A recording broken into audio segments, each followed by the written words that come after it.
Hello, my name is Cara and I'm here today to share my lesson design, including Indigenous pedagogy and perspective in the classroom.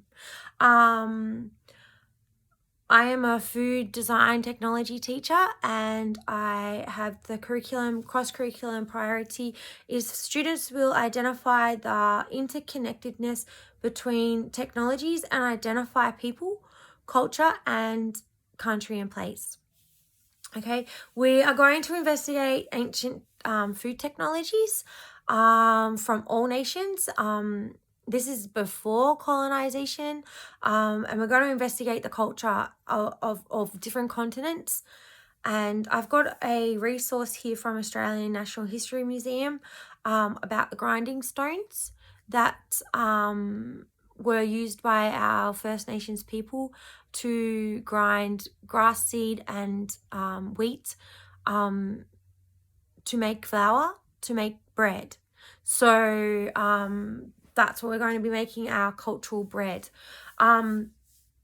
So the idea came from another resource here from Bruce Pascal, and he is an Indigenous writer, researcher that empowers students and people, and he has a lot of information about the grinding stone and its uses. He's student friendly. He is culturally safe. It's highly recommended that we use sources and information that is written by Aboriginal or Torres Strait Islander people, and it is recommended, or obviously, to accommodate for social and emotional students, to accommodate for their social and emotional well-being. We need to produce positive stories, positive outcomes to the stories that we share. It is important to assess the students' readiness during class, their social and emotional, be aware of their social emotional trauma they've had. And I've got a quote here from Connect U website that provides educational resources for the well-being of students. And they state that when we're working with Indigenous students, we need to understand that the trauma that students' families have endured from colonial educational system, from previous schooling. And I think this justifies a reason to be culturally competent. And this means that we need to understand with empathy about individual histories and about Australia's true history. So this informs and demonstrates teacher knowledge and respect by using credible sources. And I'm just going to go through now the organising ideas, and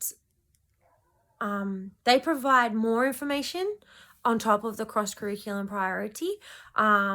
They are divided into 3 sections. The first concept is connection to country and place.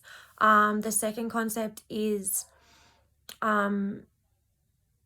examines diversity of the Aboriginal and Torres Strait Islander people's culture through language, ways of life and experiences. The third one addresses the diversity of and examines kinship, structure and significant contribution to locally and globally.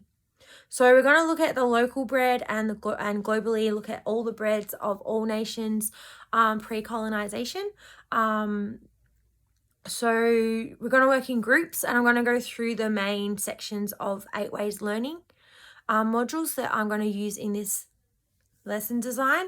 My resource for the 8-way modules is Tyson Yakaportra, and he has written a paper on our ways of learning in Aboriginal language.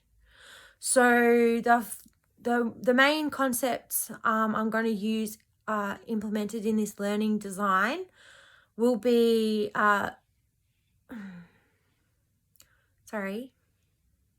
learning map, connecting with community, storytelling, and land links. So the learning map resembles for me like a learning wall, and this is very important for visual kinesthetic learners, and also for students with a lot of absence from class.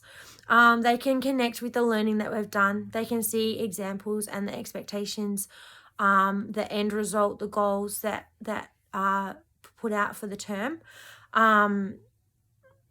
It also, it's important to create a sense of belonging for students, getting to know them and having a yarn. They say having a yarn. So Ernie Grant's video, Uncle Ernie, states that students, Aboriginal and Torres Strait Islander students, really need to connect with interests of the environment and social connections. So that's really important.